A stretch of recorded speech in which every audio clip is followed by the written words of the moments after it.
Welcome to Random Mastery, a series where I will use a wheel with a select pool of weapons to decide what to play. I will use this weapon for 1 hour every day for 5 days. Now, I can't just use any weapon, they have to be able to kill and work with other weapons. I have to use weapons that cause me to play differently, or open up a new set of skills like the Bigger's Bazooka. They also cannot be weapons that I normally use, like the Phlogistonator. I don't use many special weapons. Lastly, they have to be practically on their own, no combos or pairings like the Dragon's Fury with a flare gun, but can use support from other items like the loose cannon and tide turner. Overall, this weapon has to be something I can end up using day in and day out with no problem. A really good example is the Frontier Justice. Luckily I got that last time on the first try. This weapon can easily kill and use other weapons to support it, like the Gunslinger. The Frontier Justice requires you to be aggressive rather than passive. Along with that, the weapon becomes useless when you do not obtain revenge crits that are gained from your sentry getting kills and assists. So I need to be creative with my sentry spots to make good use of the weapon. And to top it all off, this is a weapon I did not use much before starting this challenge. With that being said, this is the list. I tried my best to really think which ones would genuinely require me to play differently or provide me with a new skill set while using weapons I don't use. Honestly, I thought there would be more and I'm considering removing some, but if you have any suggestions on what I should add or remove, please let me know down in the comments below. I also have some conditions for some of the items to make it more challenging or fun. On paper, the weapon sounds interesting. Build a boost for increased speed, but the trade-off to be faster is that you have a smaller clip size, so less chance for damage and killing your enemies, and overall 10% slower speed. Along with that, you can lose the speed when you double jump or take any damage. With that being said, the trade-off here requires you to be capable of managing both limitations while being really fast and untouchable. Going into this, I knew that the Babyface Blaster was not good, or at least not something people would consider viable. I do think that this weapon can be really fun when you manage to learn how to play around the speed you get. To start, the Babyface Blaster was a little hard to adapt to since it was so ingrained in me to always use my double jumps to avoid getting hit. Along with that, everything that would counter a scout is 10 times worse to play against, and things that should be easy to play against become much harder to play against. Things like pyros, sentries, and hit scan damage like heavy become extremely worse to play against, as all three can easily knock down your boost at any moment and get you killed much faster.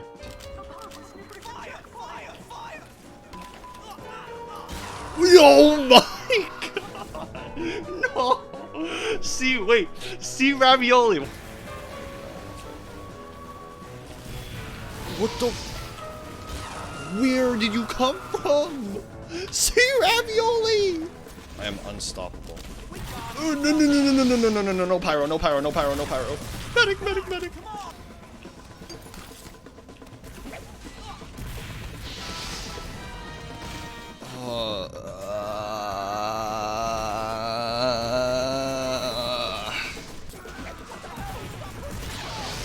Pyro, stop! Pyro! The stupid scorch shot, bro. See ravioli, stop! Bro, chill. Gosh, this is so crit. Not that you were much harder to kill without the 10% speed loss. Look, okay, I was infuriated by the fact that I was getting dominated by Pyro. I have nothing against Sea Ravioli, but seeing you dominate on Pyro is just so... Throw in the fact that you're limited to one jump and overall slower, soldiers and snipers become harder targets to fight as you are much easier to predict and land a kill on. Oh hell no!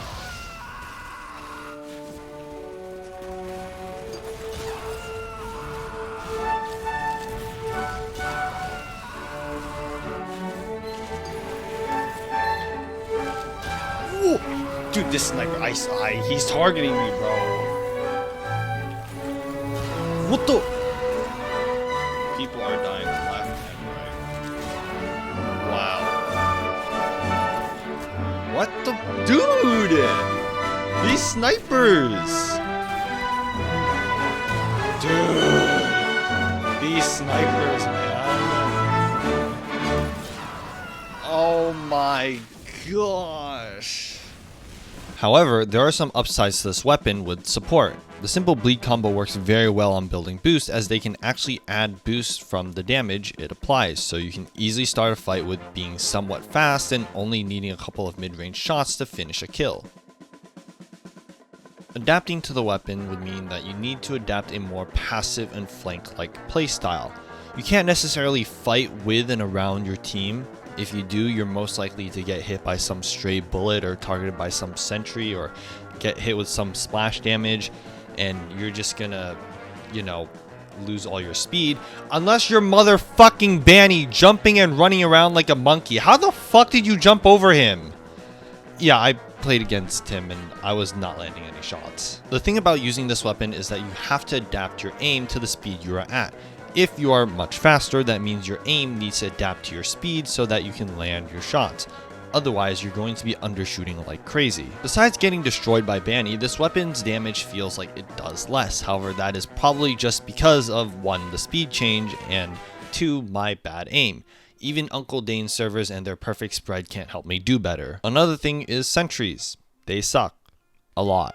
If you choose to do flank routes and a sentry has you in range, you are bound to get caught and lose speed and get killed by the sentry or a passing person. As I played more and more, I realized how limited I am, not just as a scout, but a scout with the babyface blaster. Things like sentries make flank routes hard to do, competent enemies make things harder, especially when you're fighting pyros, heavies, and scouts, and since you're limited to only really using 4 shots, all 4 need to land. Either that, or have really good ammo management. The only reason why I managed to do so well with the Engineer's Frontier Justice is because I knew that I had a guaranteed kill on most classes, and so I knew that if I just took my time to aim, I could land an easy kill. The thing I realized most is that the full speed you have with Scout using this weapon makes you way slippier than you think. Flanks are easier to complete, fighting in their spawn is easier as you only really fight 1v1s, and actually fighting in and around the front lines are really fun assuming there is a lot of space and there are no sentries to shoot you in the kneecaps. Like, just look at me run around the last point of upward. The overall playstyle requires you to use this speed since playing normally ain't gonna really cut it due to your limitations of potential damage and mobility. Throughout the whole hour, I felt so limited due to the amount of sentries, pocketed demos, and random crits that existed. There was nothing I could do as a scout. Fighting with a team would be pointless since, I can't kill the pocketed demos. Flanking was still my best option even though I am of no help. The best I could do as scout was be a fly on the wall and kill snipers and enemies coming out of spawn, but with sentries being in the area, it was impossible for me to actually get anywhere and do anything of use. I did do well to an extent that I was actually playing properly. It is very easy to kill a lot of the classes. All you really need to, say, kill a heavy is 3 100 damage shots to him, which is possible. But once a medic has the medigun stuck someone else's ass, it becomes outright impossible to kill anyone like the pocketed demos. To add along to the idea that the best and only option with using the babyface blaster is getting a form of an advantage, like being behind them. Once a class has their proper advantages against you, you don't win. For example, if you give yourself a certain distance between you and a heavy, you are going to die. But if you're up close and behind them, you get the advantage you need to 3-shot him. My point is, you have to play flank. You need that upper hand on the enemy for an easy kill. You won't have enough shots in your clip to have a fight that can give you an upper hand. Even with your max speed and good aim, most classes can just 1-2 punch you with their weapons or something. Point is, most of the time you aren't going to win in a real fight and you have to flank. I really tried to the point where I had played for 2 hours instead of 1. I was so determined to prove to myself that I could do it, that I could pull off a good and satisfying game that would make me feel like I could use this weapon on an everyday basis. It didn't go well.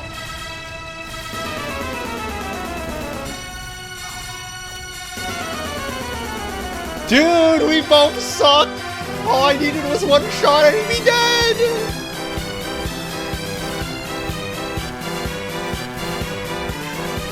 Ow!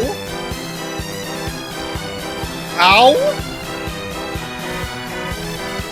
Ow! Dude, what?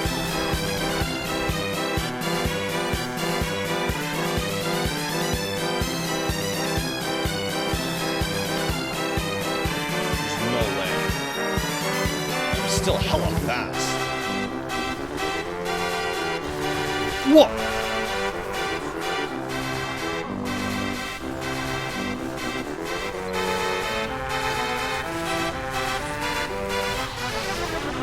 Who's behind me? Dude.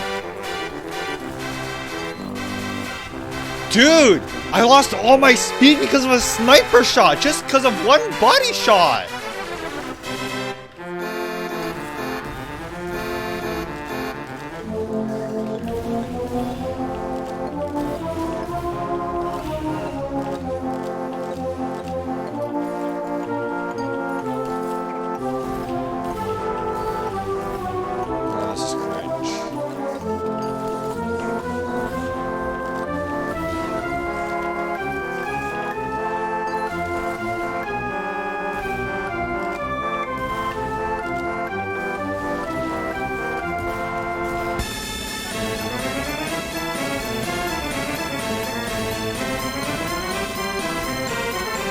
Why is he behind me?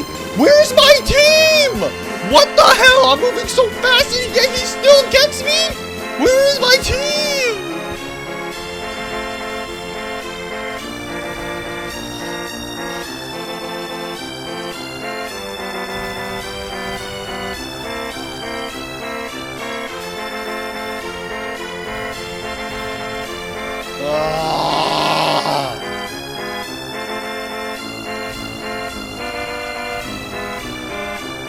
It doesn't matter how fast I am. All it needs is one hit of splash damage and I lose all my speed. Look, this could be seen in two separate ways. It was either I suck so much at Scout that every fight I could have won, I had lost in the most sad way possible. Like I should have been able to kill them, but because I suck so much, I couldn't finish the kill. Or every possible counter that existed was there to get me. Any possible stray bullet, splash damage, sentry, or even a hint of pyro was there. All of it was there. Now, if you were beside me watching these 2 hours of gameplay, you could say that some of it is not my fault, like a random demo charging at me with a fucking caber pool, or a double-pocketed fucking heavy. Oh, hell no.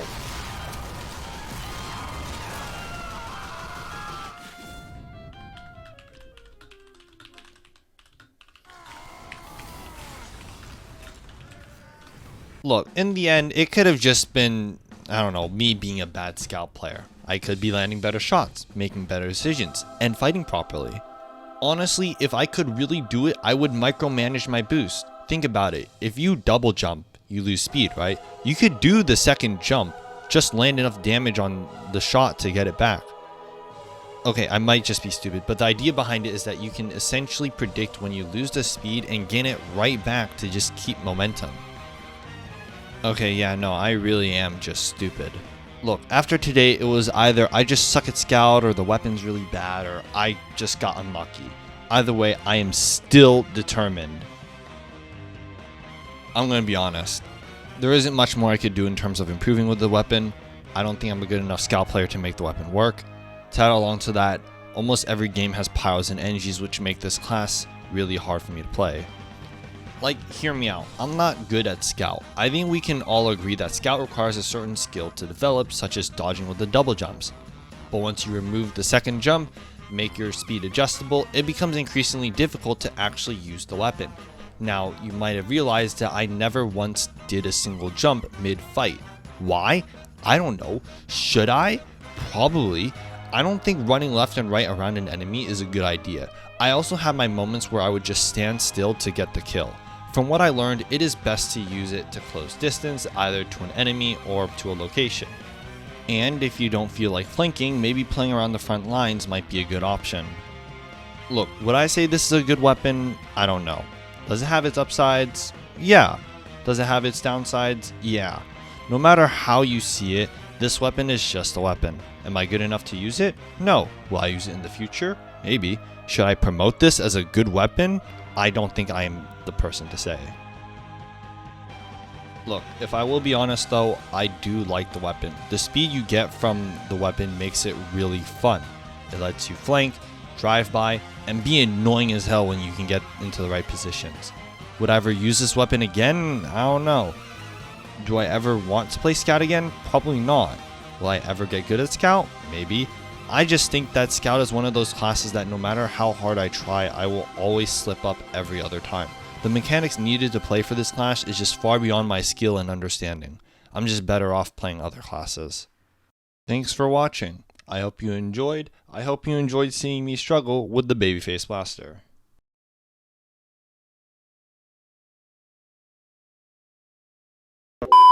Okay, before the video actually ends, I just want to say that the weapon isn't as bad as I say it is in the video. Like, yeah, it's sort of just worse stock, but if you can manage the speed, it is so fun. I don't know what was going on in my head last year when I was playing and writing the script, but when I was reviewing the footage, I looked like I was doing good for the most part. I just failed enough times that I went crazy to the point that I started to downplay the weapon. I used the weapon again just to see, and it was fun to just flank fast and kill fast. I might not be good as Scout, but it was genuinely a fun weapon to use. Is it good? Nah, I don't think so. If it was good, people would be talking about this weapon more. Now that I have said everything I wanted to say, thanks for watching.